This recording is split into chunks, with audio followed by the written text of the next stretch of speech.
yine bıçağı demekten mara kulü çıkarıyan gülür yana dene düşündün mü? Gülü yine bakırdı ne düşündün mü? Gelmedi ya be. Bu kaymış bu. Murat, çağamızı çingelle koy verey. Bu ne fırçası ya? Ben ayağımı elletme ya da düşündün mü? Bari ayağım maskına getirin. Bari yok bol ya da. Murat, şu taşırın koyayın o. Bir arası kovadın demal koyayın. Mama kaypın gelmese de çağamızı kaypın geleysin o. Şu uyda daklayan. Şu yöntemlere hava yok mu? Hava bakan seneli şaptı. Yanında irmağın kurt çağışı. Irmak bilen katı gıdıklar. Madem ne düşünmemedin ne yapacak? Ne yapmak bilmeyecek? Tomusta da vapşa kovuk diye irmak. Bol ya. Benden taşırı alıp gideyim. Yani bir şart verin. Ne mi şart?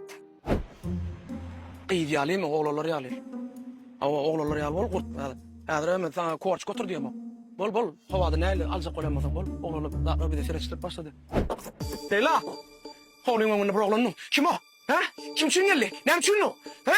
Evleyin. Tanam o. Öyden çıkmadan nereden tanayın? Ayarlarının suratlarını uyarla niyet koyarla kare niyet vetip bileler yaşanıyor. Murat.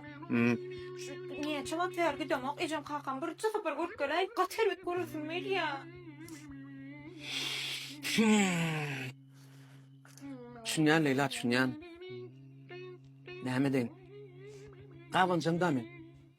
Gaban ölüp barýana men ýal gabancan ýok darym. Düşünyen seňe mejen kakyn dogurlyň. Göresiň gelenir.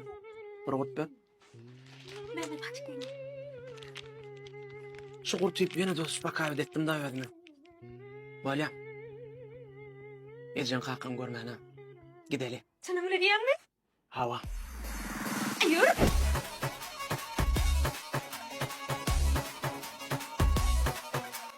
Neden? Kakın. Dogurlyň mı?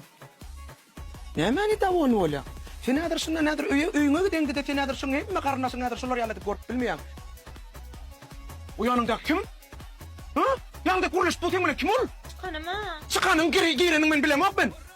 Guruluş bu üçin mi şoň ýanyna bapça görmäýän onu. Saydan oğla. Daýdan bilen atlaş menni.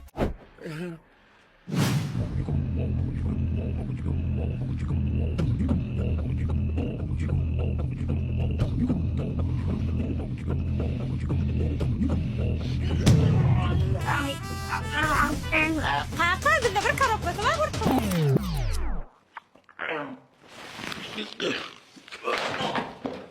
Şimdi sana bir karaplayı sana peyda etmeni. Daý gurt ýesekmi? Ermak. Olar öýlerini, gurtlaryny size götürýär. Tomukda näme gowy gidýär?